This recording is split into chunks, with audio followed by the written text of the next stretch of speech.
ಬೀದರ್ ನಗರದ ಹಳೆ ಭಾಗದಲ್ಲಿರುವಂಥ ಬೋವಿ ಗಲ್ಲಿ ಅಂತೇಳಿ ಒಂದು ಹಳೆ ಭಾಗ ಅದ.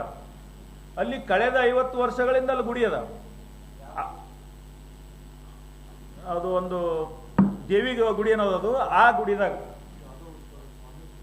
ನಿರಂಜನ ಸ್ವಾಮಿ ಮಠ ಅಂತದ. ನಿರಂಜನ ಸ್ವಾಮಿ ಮಠ ಆ ಜಾಗ ಏನ್ ಮಾಡಿರ್ತಾರ, ಸ್ವಲ್ಪ ಗೋಡೆ ಎಲ್ಲ ಬೀಳಕ್ ಆಗಿರ್ತಾವ ಅಂತೇಳಿ ಆ ಗೋಡೆ ಎಲ್ಲ ತೆಗೆದು ಹೊಸದ್ ಕಟ್ಟಾರ ಅಂತ ಇವ್ರು ಕ್ಲೀನ್ ಮಾಡ್ತಾರ. ಕ್ಲೀನ್ ಮಾಡಿದ ಮರುದಿವ್ಸ ಈ MIM ಸದಸ್ಯ ಅವ ಹೈದರಾಬಾದ್ ಬೀದರ್ ಮಾಡ್ಲಕ್ ಹೊರಟನು. ಆದ್ರೆ ಯಾವುದೇ ಕಾರಣಕ್ಕೆ ಇಲ್ಲಿ ಆಗ್ಲಕ್ ಬಿಡಲ್ಲ. ಆ ಹೈದರಾಬಾದ್ ಸ್ಟೈಲು ಬೀದರ್ನಾಗ ನಡಿಲಕ್ ಬಿಡಲ್ಲ, ಇಲ್ಲಿ ಅದು ನಡೆಯಲ್ಲ. ಅವ್ರು ಏನ್ ಮಾಡ್ಯಾರ, ಕ್ಲೀನ್ ಮಾಡಿದ ತಕ್ಷಣ ಇದು ವಕ್ಫ್ ಬೋರ್ಡ್ ಆಸ್ತಿ ಅಂತ ಎಲ್ಲ ಬಿಟ್ಟು ಆಜು ಬಾಜು ಒಂದು ಮಜಿದಿಲ್ಲ, ಒಂದು ಕಾಲೋನಿದಾಗ ಒಳಗೊಂದು ವಕ್ಫ್ ಬೋರ್ಡ್ ಆಸ್ತಿ ಹೆಂಗಾಗ್ತದ? ನಾನು ಅಲ್ಲಿ ಪ್ರಶ್ನೆ ಕೇಳಿದಾಗ ಇದು ಅಲ್ಲ, ಆ ಹಿಂದಿನ ಕೇಳತ್ತೀನಿ ಅಂತಾರೆ. ಹಿಂದಿನ ಪೇಪರ್ ತಂದು ತೋರಿಸಿದಾಗ ನಿಮ್ಮ ಹತ್ರ ಏನಾರ ಪೇಪರ್ ಇಲ್ಲ, ಇದು ಸರ್ಕಾರಿ ಭೂಮಿ ಅದಂತ. ಇಡೀ ಬೀದರ್ ನಗರ ಸರ್ಕಾರಿ ಭೂಮಿ ಮೇಲೆ ಕಟ್ಟಿದದ. ಅಲ್ಲಿ ಯಾರ್ದಾರ ಪಾಣಿ ಇತ್ತೇನು ಮೊದಲು ಹಳೆ ಭಾಗದಾಗ?